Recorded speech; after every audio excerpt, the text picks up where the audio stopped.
So Blake Schilb, again, the second part. So Blake, now as a Czech citizen, how did your family celebrate, either in Czech or in the US, when you got the Czech passport? We celebrated here in the Czech Republic. My family was here, and you know, it was also our baby's birthday and my wife's birthday. So we had some cake, and we danced all night, and even the kids were dancing. So it was enjoyable, yes. And some words about your US family. So how was it there? They were very excited too. You know, my mother expressed that you know, she would never have imagined to have a son who would be a Czech Republic citizen. So you know, she was very happy for the process to be finalized as well, and to be official. What new words have you learned so far from your new teammates? What new words? I mean the Czech ones, of course. Yeah, that's nice. Okay. No. No, I'm joking. Sorry. Pardon. Let me see. Mainly these words, though. Yeah, I hear a lot of these in practice. So, you know, of course, I pick up on some other words. You know, when we're eating or when we're joking around. But by the way, I've seen some YouTube videos while in France where you were sort of teaching English, but while letting the camera get behind you or into your like family background and into your life. So whose idea was that? It was half of the club and half of my idea. You know, they asked me for some ideas, and they wanted to teach some younger students also how to speak English within the club. So I agreed to be able to do this, and you know, it was great. It was great. It was fun. You know, my family enjoyed it, and for the kids, they like to be on camera. So you know, I can show you many videos of the kids dancing and being crazy. So they enjoyed it. Our last video, I mean, the interview was had like 250 views in France. So it looks like that the people still follow you. So who are they? Like, are there many fans still, or? You know, I spent 6 years there, so there's a fan base for sure. You know, my wife and I, we had both of our daughters born in France, so you know, we also were married in France, so there's the connection there. You know, of course, and you know, it's where we built our family. You know, there's a stability there for us. And you know, we also had some successful years at work there. So you know, I hope that the fans from France can continue to follow, and that we can make it to Lille. Okay, so now let's have like 3 funny situations.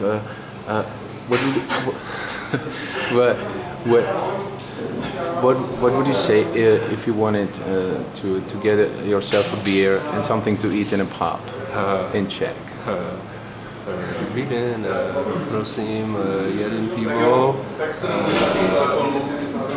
For food, I don't know what I can say for food. Now the second situation. So how would you express to your wife that you really love her in Czech? Čau, broušku. Pusu. Yes. Okay. Okay, and the third, how would you announce to your kids that you've just won the first Eurobasket game with Czech Republic? In Czech. Okay. Super match. Super match. Okay. Now in games, do the Czech guys scream in Czech language only between themselves, or or how does it go when you're on, where you're in game or on the bench? When do they speak English or Czech, or is it everything in English? No, everything's not in English. You know, a lot of the time it's in Czech, sure. And you know, we have plays. You know, simple plays 1, 2, 3, 4, 5. I can count in Czech, so it's okay for me there. But you know, the coach, he also speaks English. So in the huddles, most of the time it's in English. But you know, sometimes we get together on the court as well, and we will speak together, and I can understand you know, basketball Czech. I can understand basketball Czech because it's almost the same language, you know, for any language on the court. So if we're going to run some play or defense scheme, it's easy for me to understand. So you're not worried when they forget and when they shout at you in Czech? No, it's, many times you know, it's positive. You know, we're very positive with each other, and you know, we like to encourage each other. But I mean, when it's some order or something important in game. So if they shout it in Czech, so you don't mind? No, I don't mind. It's okay. It's okay. Sometimes I will shout back, "Divole!" if it's really bad, but most of the time it's not. You know, so it's good.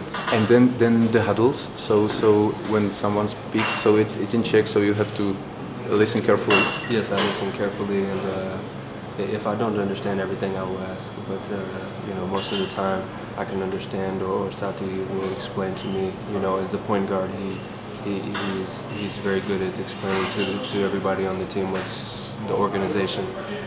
And isn't it, on the other hand, a bit dangerous that when you speak English to each other so that the opponents can understand? Sometimes, yeah, you know, and sometimes, you know, we try to just speak Czech so that nobody can understand, but or the opponent cannot understand. But then sometimes I don't understand too. So it can be confusing, but in the end, you know, I think that we're going to have good results. So. Okay, and one more thing, I've heard that you also are used at the position 4. So when does Coach Ginsburg use you as 3, and when is it as a 4?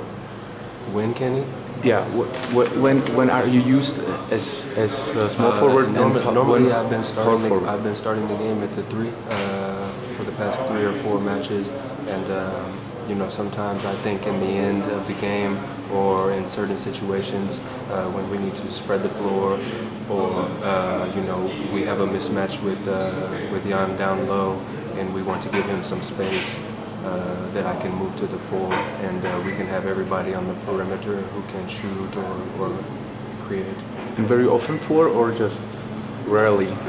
Very rarely. Yeah. But anything I can do to help the team.